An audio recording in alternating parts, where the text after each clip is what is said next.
Good morning, welcome back to my channel GS world group संदेश। और सारे viewers से एक हम्बल रिक्वेस्ट है कि अगर मेरा करंट का सेशन अच्छा लगता है तो उसको लाइक करें, सब्सक्राइब करें और शेयर करें और अंतिम तक देखें।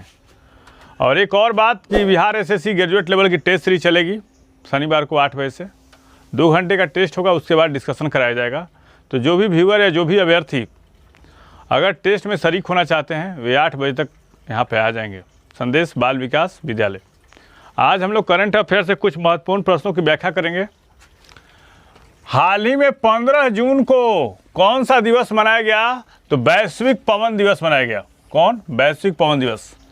और इसका उद्देश्य क्या है? आखिर कोई भी दिवस जब मनाया जाता है तो इसका उद्देश्य क्या है? इस दिन को मनाने का उद्देश्य पवन ऊर्जा के महत्व के प्रति जागरूकता को बढ़ाना है। और 2022 में इसकी थीम क्या है? तो celebration and application of wind energy and benefits. क्या है इसका थीम?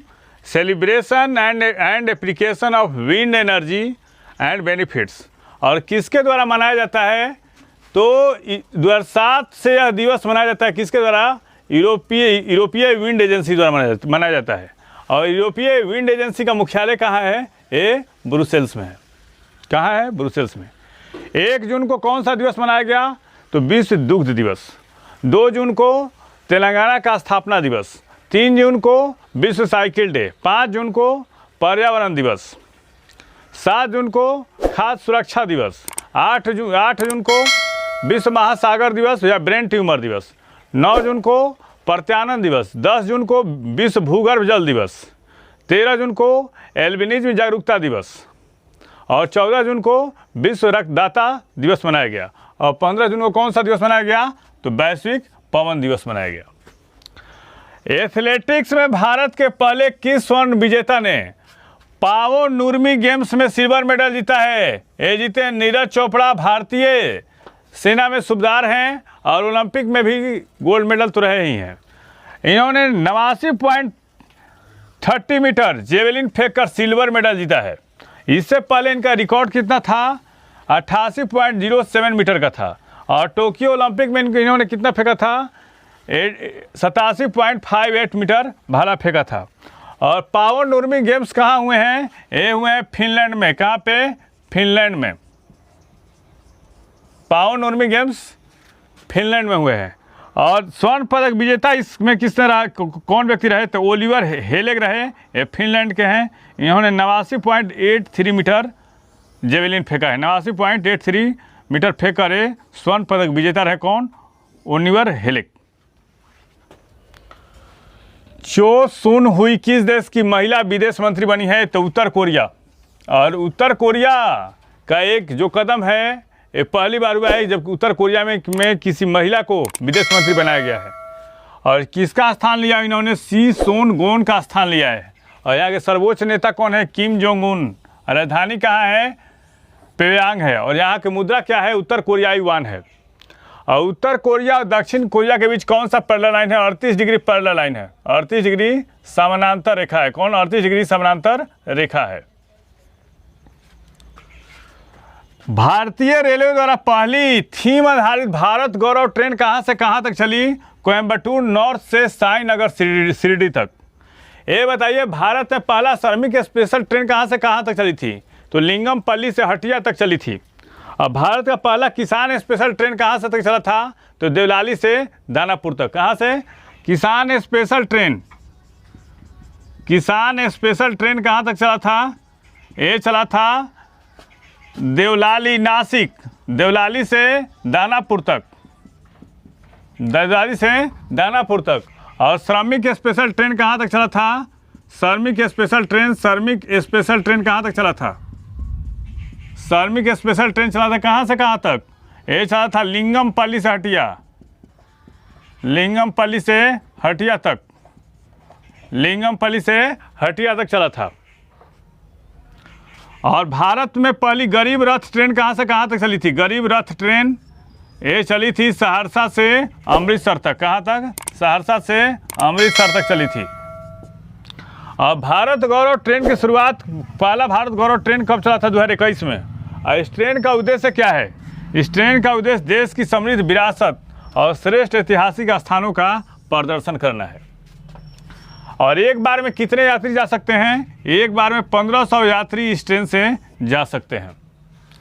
भारत के पहले डिस्प्ले फैब की स्थापना किस राज्य में की गई है? ये तेलंगाना में।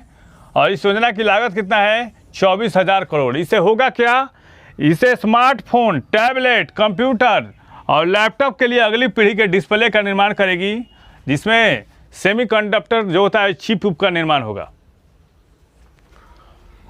15 जून को किस गुरु का प्रकाश दिवस के रूप में मनाया गया? तो गुरु हरगोविंद। गुरु हरगोविंद कौन थे? गुरु हरगोविंद जो थे वो सिखों के छठे गुरु थे। क्या थे? सिखों के छठे गुरु। और सबसे ज़्यादा दिन तक गुरु पद पर रहने वाले व्यक्ति कौन थे? गुरु हरगोविंद थे। 37 साल तक रहे थे। सबसे ज़्यादा दिन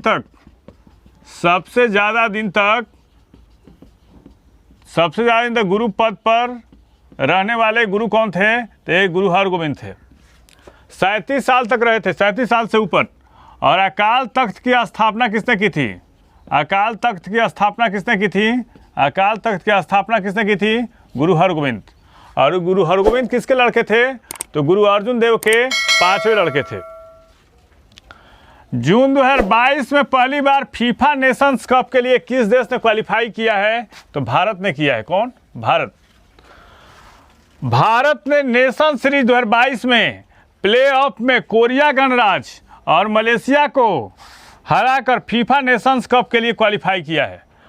और फीफा नेशंस कप कहाँ होगा? ये होगा डेनमार्क के कोपेनहेगन में। कहाँ होगा? डेनमार्क के कोपेनहेगन में होगा। कोपेनहेगन में होगा। और इसमें कितने देश भाग लेंगे? 23 देश, भारत सहित 23 देश भाग लेंगे। इसमें भारत सहित 23 देश भाग लेंगे। अब हम लोग फीफा के बारे में जान लेते हैं। फीफा क्या है? यह एसोसिएशन फुटबॉल का सर्वोच्च शासी निकाय है, सर्वोच्च संस्था है फुटबॉल का पूरे वर्ल्ड में। अध्यक्ष कौन है? गियानी इन्फैंटिनो है। और फीफा की स्थापना कब हुई थी? 1904 में। और मुख्यालय कहाँ है? ज्यूरिख, स्विट्जरलैंड में है। कहाँ है? Zurich, Switzerland. ज्यूरिख, स्विट्जरलैंड में इसका मुख्यालय है। किसका? फीफा का। हाल ही में किस देश की परमाणु ऊर्जा एजेंसी ने TBS-2M ईंधन की आपूर्ति की है? तो रूस की परमाणु ऊर्जा एजेंसी कौन सी है? रोसाटोम। कौन? रोसाटोम। रोसाटोम ने भारत के किस संयंत्र के लिए की है? तो तमिलनाडु में एक संयंत्र है कुंडनुकुलम। तमिलनाडु में एक संयंत्र है कुंडनुकुलम संयंत्र के लिए क्या किया है? ईंधन की आपूर्ति है। और यह जो ईंधन है अत्यंत विश्वसनीय है और टिकाऊ है, भरोसेमंद है। कौन? ये ईंधन। ये बताइए हमको कौन कौन से समस्थानिक का प्रयोग किया जाता है ईंधन के रूप में? तो U-235 का किया जाता है, U-238 का किया जाता है, फिर किसे कहते हैं? प्लूटोनियम 239 का किया जाता है समस्थानिक के रूप में। और समस्थानिक में नियंत्रक का काम कौन करता है? समस्थानिक में नियंत्रक का काम जो करता है, नाभिक में नियंत्रक का काम कौन करता है? नियंत्रक का काम कौन करता है? तो करता है कैडमियम और बोरान की छड़ें करता है। कैडमियम और बोरान की छड़ें। शीतलक के रूप में कौन काम करता है? शीतलक के कार्य के रूप में काम करता है सोडियम और पोटेशियम की मिश्र धातु। सोडियम और पोटेशियम की मिश्र धातु। भारी जल किसके रूप में काम करता है? तो भारी जल क्या करता है?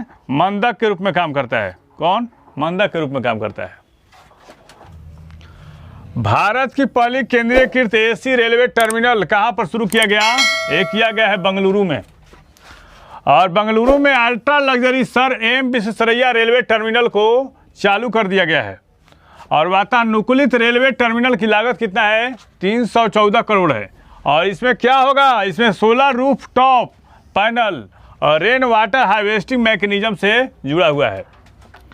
केंद्रीय मंत्री ने ड्रोन नियम 2021 के तहत पहला टाइप सर्टिफिकेट किस कंपनी को दिया है? तो आयोटेक एविएशन प्राइवेट लिमिटेड को।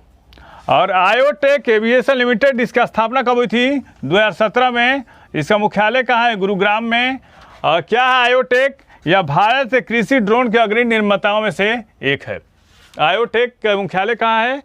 गुरुग्राम में। और स्थापना 2017 में। और किससे संबंधित है? भारत के कृषि ड्रोन के अग्रणी निर्माताओं में से एक है। अगस्त 2022 में भारत सरकार किस राज्य में दक्षिण अफ्रीका से चीतों का पुनर्वास करने जा रही है? एमपी में। और एमपी के किस अभयारण्य में? कूनो पालपुर अभयारण्य। कूनो पालपुर अभयारण्य। और एमपी की स्थापना कब हुई थी? 1956 में। कब? मध्य प्रदेश में विधानसभा की सीटें कितनी हैं? 230 है। लोकसभा की सीटें कितनी हैं? 29 है। और कौन कौन से अभयारण्य हैं? तो बांधवगढ़ है, पेंच है अभयारण्य, बांधवगढ़, पेंच, संजय अभयारण्य, संजय गांधी अभयारण्य, संजय गांधी अभयारण्य कहाँ है? ये मध्य प्रदेश में है। और मध्य प्रदेश को क्या कहा जाता है?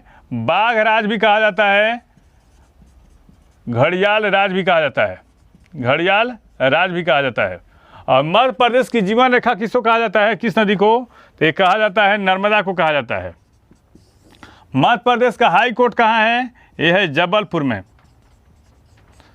और मध्य प्रदेश की राजधानी कहाँ है? भोपाल। और भारतीय न्यायिक अकादमी कहाँ है? भारतीय न्यायिक अकादमी ये अकादमी कहाँ है? ये है भोपाल में है। भारतीय न्यायिक अकादमी कहाँ है? ये भोपाल में है। इस चैनल के माध्यम से सही विषयों का तत्परक विश्लेषण किया जा रहा है। आप इस चैनल से जुड़िए, लाइक कीजिए, सब्सक्राइब कीजिए। Thank you.